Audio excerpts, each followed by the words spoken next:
जय माता दी। आप सबका हमारे चैनल लड्डू सेना पर स्वागत है। दूसरा अध्याय, देवी जी का प्रादुर्भाव व महिषासुर की सेना का वध। ऋषि बोले, प्राचीन काल में देवी देवता तथा दैत्यों में पूरे 100 वर्ष युद्ध होता रहा। उस समय दैत्यों का स्वामी महिषासुर था एवं देवताओं का इंद्र था।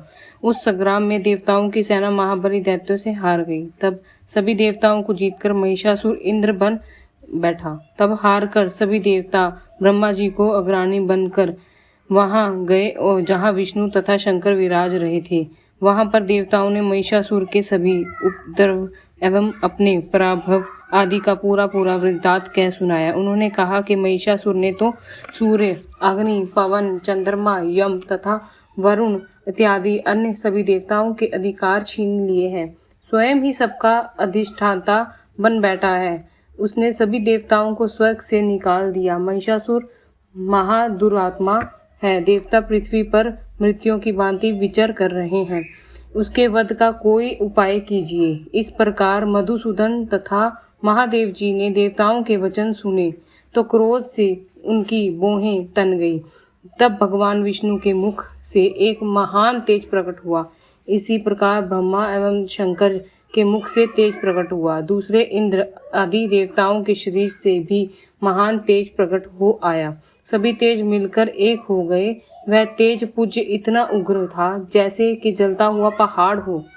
देवताओं ने देखा कि उसकी ज्वालाएं सभी दिशाओं में फैल रही हैं। तब वह एक हुआ तो नारी के रूप में आ गया। महादेव जी के तेज से उसका मुख प्रकट हुआ। यम के तेज से उसके केश हुए। विष्णु के तेज से उस देवी की भुजाएं प्रकट हुई। चंद्रमा से दोनों स्तन, इंद्र के तेज से उसका कटी प्रदेश, वरुण के तेज से जंगा व अरुस्थल, पृथ्वी के तेज से नितंबों का प्रादुर्भाव हुआ। ब्रह्मा के तेज से दोनों चरण, सूर्य के तेज से चरणों की उंगलियां, वासुओं के तेज से हाथों की उंगलियां, कुबेर के तेज से नासिका का आविर्भाव हुआ। उसके दांत प्रजापति के तेज से प्रकट हुए। अग्नि के तेज से 3 नेत्र हुए। संध्याओं के तेज से दोनों भौहें, वायु के तेज से दोनों कान उत्पन्न हुए। इसी प्रकार समस्त देवताओं के तेज द्वारा भगवती का प्रादुर्भाव हुआ। इस प्रकार सभी देवताओं के तेज पुंज से प्रकट हुई देवी जी को देखकर महिषासुर से पीड़ित समस्त देवता प्रसन्न हुए। महादेव ने देवी को अपने त्रिशूल से शूल निकाल कर दे दिया। श्री विष्णु जी ने अपना सुदर्शन चक्र प्रकट करके दिया।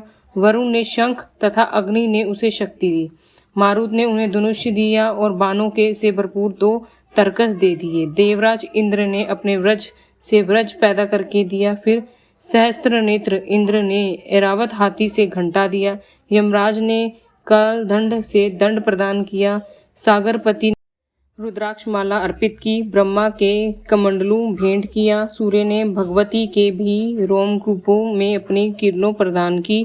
काल ने तलवार और उत्तम ढाल अर्पण की। क्षीर सागर ने हार तथा कभी न पुराने होने वाले 2 वस्त्र भेंट किए। इसी प्रकार चूड़ामणि, दिव्य कुंडल तथा 2 कड़े भी भेंट किए तथा चमकता हुआ अर्धचंद्र, सभी भुजाओं के लिए बाजूबंद, चरणों के लिए नूपुर और कंठ के लिए सर्वोत्तम कंठूला भेंट किया। इसी प्रकार सभी उंगलियों के लिए जड़ित मुद्रिकाएं प्रदान की। विश्वकर्मा ने निर्मल परशु भेंट किया और अनेक रूपों वाले अस्त्र, अभेद कवच, मस्तक तथा गले में धारण करने के योग्य कभी ना कुमलाने वाली कमलों की माला दी।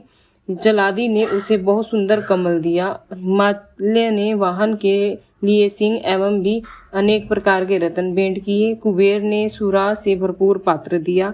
सभी नगों के स्वामी एवं पृथ्वी धारण करने वाले शेष जी ने महामणियों से सुशोभित नागाहार दिया।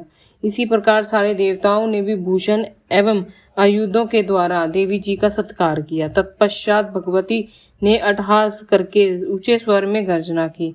उसके भयानक नाद से सारा आकाश भर गया। तब देवगण प्रसन्न होकर उस सिंहवाहिनी देवी की जय जयकार करने लगे। मुनियों ने भक्ति भाव से नरम होकर देवी जी की स्तुति की। इधर देवताओं के शत्रुओं ने सारी त्रिलोकी को शोभाग्रस्त देखा। तब तो वह अपनी सारी सेना को कवच आदि से तैयार कराकर अस्त्र शस्त्र झट उठ खड़े हुए। महिषासुर क्रोध में आकर बोला, अरे यह क्या हो रहा है? इतना कहकर सभी दैत्यों के साथ घिरकर उस सिंहनाद की ओर भागा। वहां जाकर उसने तीनों लोगों को अपने तेज से प्रकाशित करती हुई देवी को देखा। उस देवी के चरणों के भार से पृथ्वी दबी जा रही थी।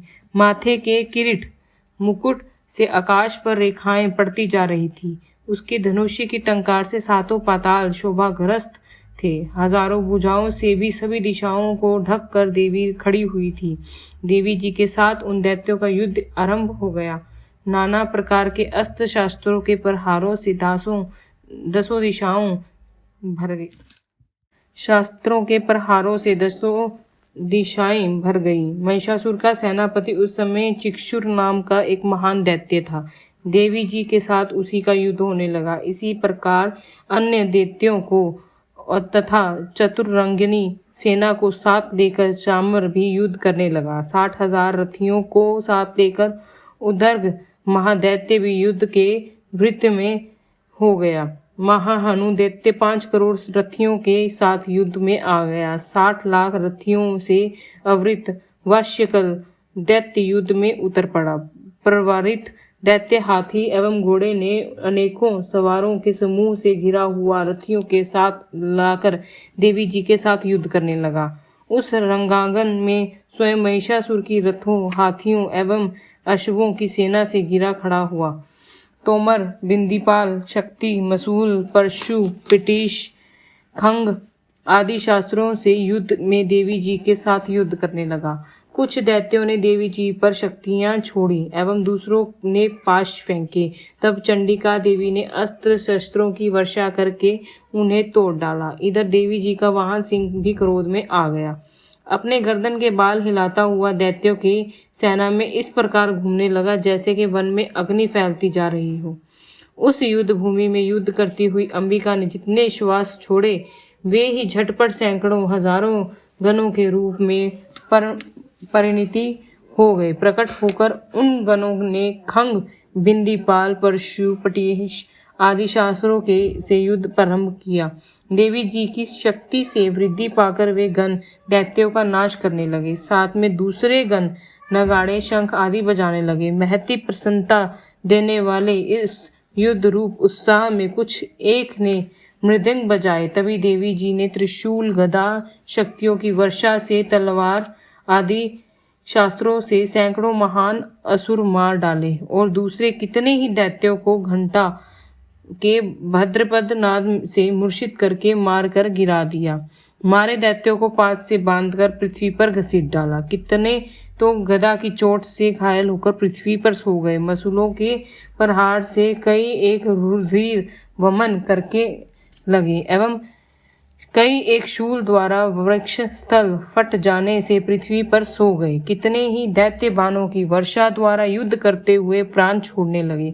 कितने ही दैत्यों की भुजाएं कट गई, कितनों की ग्रीवाएं छिन्न भिन्न हो गई। कई दैत्यों के सर कट गए, कुछ मध्य से वृद्धन हो गए। कुछ दैत्यों की जंघाएं कट गई, वह पृथ्वी पर गिर गए। कुछ एक दैत्यों को तो एक भुजा, एक आंख और एक पांव वाला करके 2 टुकड़े कर डाले। मार मार कर गिराए हुए रथी, हाथी, घोड़े एवं असुरों की लाशों के द्वारा जहां महायुद्ध हो रहा था वहां की पृथ्वी इस प्रकार भर गई कि वहां पर आना जाना कठिन हो गया। वहां सेना एवं असुरों के रुधिर बहने से रुधिर की बड़ी बड़ी नदियां बहने लगी। जगदम्बा जी ने एक क्षण में ही दैत्यों की महती सेना का इस प्रकार नाश किया कि जैसे कि लकड़ियों के बड़े ढेर को अग्नि जला देती है। देवी का वाहन सिंह अपने बालों को छटपटाता हुआ, बड़ी गर्जना करता हुआ दैत्यों के शरीर से मानो प्राण की चुन रहा हो, इस प्रकार घूमने लगा। देवी जी ने उन गणों ने महान असुरों के साथ बड़ा युद्ध किया, जिससे देवता प्रसन्न होकर आकाश से पुष्पों की वर्षा करने लगे। इसके साथ दूसरा अध्याय समाप्त।